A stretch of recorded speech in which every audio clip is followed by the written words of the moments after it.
एक बार माता कैकेयी अपने महल में बैठी हुई थी तो भगवान राम चुपके से माता कैकेयी के महल में आए। उस समय भगवान की आयु बहुत कम थी, 10, 12, 15 साल के थे। और वो चुपके से आके माता कैकेयी का आंख बंद किए और बोले कि माँ बताओ मैं कौन हूँ। माँ अगर आप पहचान गई, आप सही बता दी मैं कौन हूँ तो मैं आपसे कुछ नहीं मांगूंगा, अगर आप सही नहीं बताई तो मैं आपसे कुछ मांगूंगा। तो माँ बोली ठीक है राम। तो प्रभु राम बोले कि माँ बताओ मैं कौन। तो माँ बोली इतना चंचल तो सिर्फ लक्ष्मण हो सकता है, तुम लक्ष्मण हो। तो भगवान राम बोले कि नहीं माँ मैं राम हूँ।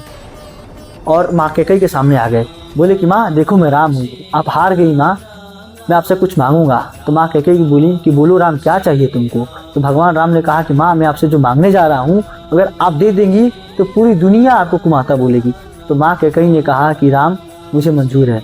फिर तो माँ बोली कि राम अगर मैं तुम्हारे नज़रों में सही हूँ तो मुझे दुनिया से कोई मतलब नहीं, बोलो तुमको क्या चाहिए।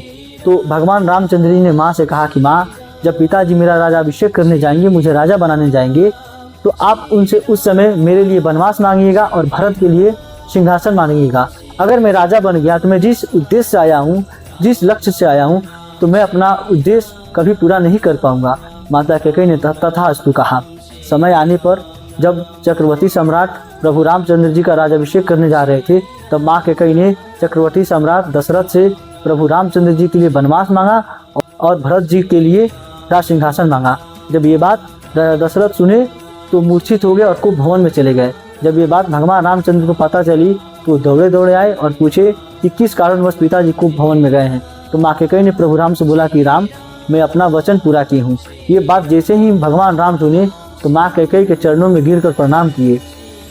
तो अतः आप लोगों से निवेदन है कि आप माँ कैकेयी को गलत ना बोले। माँ कैकेयी गलत नहीं थी, प्रभु रामचंद्र जी के कहने पे ही माँ कैकेयी वनवास मांगी थी। अगर प्रभु रामचंद्र जी का वनवास नहीं होता तो वो अपना कभी उद्देश्य पूरा नहीं कर पाते।